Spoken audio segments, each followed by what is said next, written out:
On one final matter, at the end of the year, the Senate will bid farewell to a number of distinguished colleagues who are starting well-deserved next chapters. In the coming weeks, I'll single out a few of them for particular praise.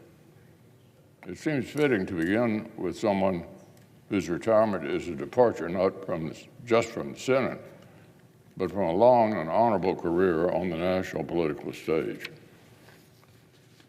On the bingo cards of American politics, the governor of Massachusetts, senator from Utah, combination isn't known to be hit very often.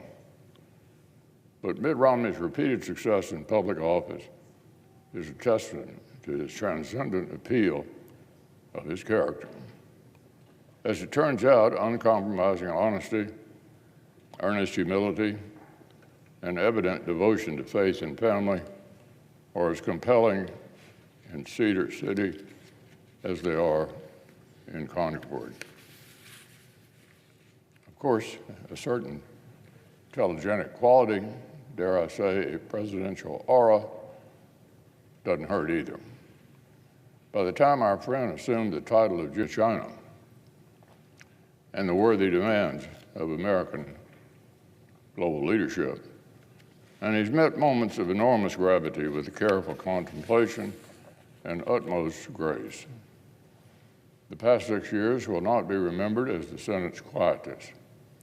Observers might have wondered what more a distinguished public servant like Mitt Romney had to prove in coming to Washington and putting up with the demands of this body.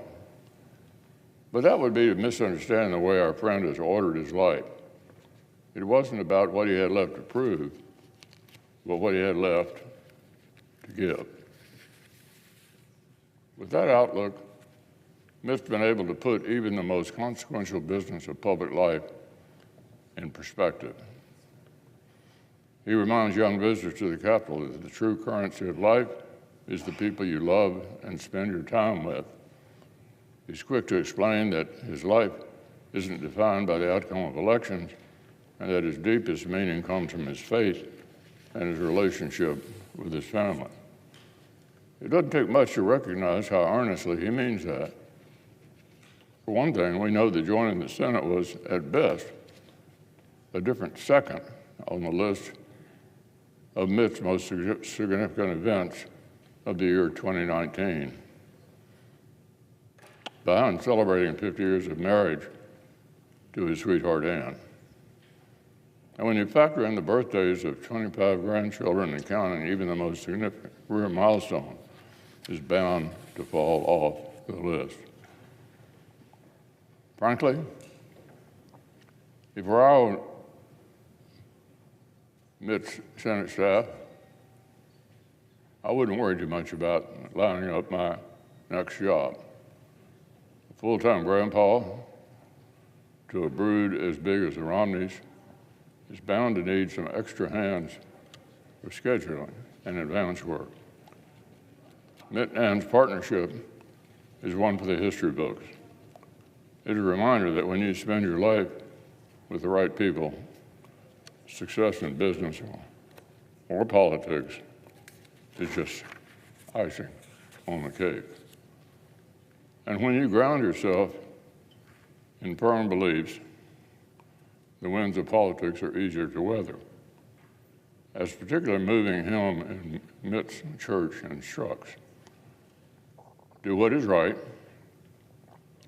let the consequences follow, battle for freedom in spirit and might, and with stout hearts to keep forth till tomorrow. God will protect you, then do what is right. So Mitt, I want to thank you for devoting yourself to service and letting the consequence follow. May God protect you and your family as you write the next chapter.